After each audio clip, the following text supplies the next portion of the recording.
Assalamualaikum warahmatullahi wabarakatuh. Perkenalkan, nama saya Siti Melatu Hasanah, mahasiswa Syekh Mansur Pandeglang dari jurusan PAI semester 3. Saya akan memenuhi tugas UAS saya yang berjudul tentang pembelajaran berbasis web dan internet. Baik, langsung saja. Di sini ada pembelajaran berbasis web secara terminologi. Website adalah kumpulan dari halaman-halaman situs yang terangkum dalam sebuah domain atau subdomain yang tepatnya berada dalam World Wide Web di dalam internet. Adapun terdapat dua langkah yang harus dilakukan untuk menentukan metode pembelajaran berbasis web, yaitu adalah menentukan terlebih dahulu tipe pembelajaran yang akan disampaikan. Dengan menggunakan internet, kita dapat mencari hal-hal yang belum terpahami dan menambah ilmu untuk kita semua. Terpenting ialah dalam menggunakan web ini secara positif, bukan untuk menggunakan hal-hal yang negatif. Baik, di sini ada fungsi dan manfaat pembelajaran berbasis yang sesuai ada. Beberapa fungsi dan manfaat dari internet, misalnya fungsi web ialah sebagai alat komunikasi, karena sudah jelas bahwa internet berfungsi sebagai alat komunikasi yang mana dilakukan secara jarak jauh. Dari sini dapat kita lihat bahwasannya manfaat yang dapat kita ambil ialah menjadi sarana silaturahmi dan persahabatan menjadi lebih baik dan juga akrab, serta dimanapun seseorang yang itu akan berada dengan internet, maka kita dapat berteman dengan siapa saja yang melakukan komunikasi dengan saudaranya. Materi pembelajaran kini yang terpenting ialah apabila internet ini digunakan dengan hal yang positif, maka ia akan bernilai positif. Namun sebaliknya, jika hanya digunakan dengan hal-hal yang negatif, dampaknya akan lebih buruk bagi yang menggunakan.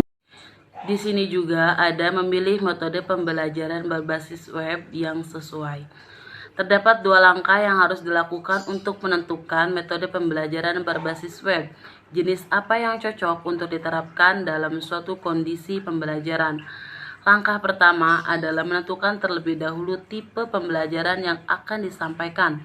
Langkah kedua dari pemilihan proses pembelajaran adalah memilih tipe pembelajaran berbasis web yang terpenting, yang paling tepat sesuai dengan tujuan yang hendak dicapai. Oleh karena itu, langkah-langkah yang menentukan jenis pembelajaran yang mana yang akan digunakan dalam suatu kondisi pembelajaran maupun pelatihan harus benar-benar diperhatikan dan dilakukan dengan teliti, sehingga pembelajaran berbasis web yang dikembangkan dapat tercapai tujuan pembelajaran yang baik.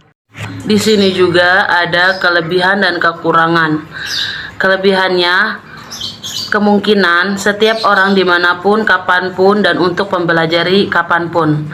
Dan ada juga pembelajaran dapat sesuai dengan karakteristik dan langkah diri sendiri. Karena pembelajaran berbasis web membuat pembelajaran menjadi bersifat individu.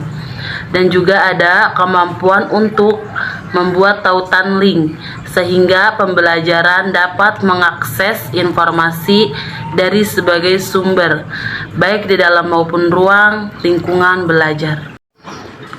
Nah, di sini juga ada kekurangan, yaitu keberhasilan pembelajaran berbasis web bergantung kemandirian dan motivasi pembelajaran.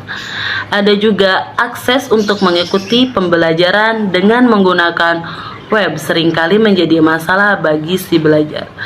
Ada juga dengan menggunakan pembelajaran ini, pembelajar terkadang merasa terisolasi, terutama jika terdapat keterbatasan dalam fasilitas komunikasi. Selanjutnya ada prinsip-prinsip pembelajaran berbasis web. Pembelajaran berbasis web melalui beberapa prinsip yang berperan dalam proses pembelajaran ini, yaitu ketergantungan. Yang dimaksud adalah bagaimana siswa mudah menggunakan web. Ada dua prinsip dalam ketergantungan ini, yaitu konsistensi dan kesederhanaan, sehingga siswa tidak mengalami kesulitan baik dalam proses pembelajaran maupun materi dan aktivitas belajar lain. Manfaat media pembelajaran untuk mengkondisikan siswa untuk belajar secara mandiri. Pemanfaatan internet sebagai media pembelajaran memiliki beberapa kelebihan sebagai berikut. Yang pertama, di kemungkinan terjadi distribusi pendidikan ke semua penjuru tanah air dan kapasitas. Daya tampung yang tidak terbatas karena tidak memerlukan ruang kelas. Yang kedua, proses pembelajaran tidak terbatas oleh waktu seperti halnya tatap muka biasa. Dan di sini yang terakhir, internet sebagai sumber belajar. Peranan internet dalam kegiatan belajar mengajar sangat menguntungkan karena kemampuannya yang mampu menyiapkan dan mengolah data dengan jumlah yang sangat besar. Dengan demikian, internet menjadi teknologi terbesar di dunia. Sementara itu, mahasiswa juga dapat menggunakan internet untuk belajar sendiri secara cepat, sehingga akan meningkatkan dan memperluas pengetahuan, belajar berinteraksi, dan mengembangkan kemampuan dalam bidang apapun. Baik, sampai sini selesai. Cukup sekian dari saya. Mohon maaf bila ada kata-kata yang salah. Semoga apa yang saya tadi jelaskan bermanfaat bagi kita semua. Wassalamualaikum warahmatullahi wabarakatuh.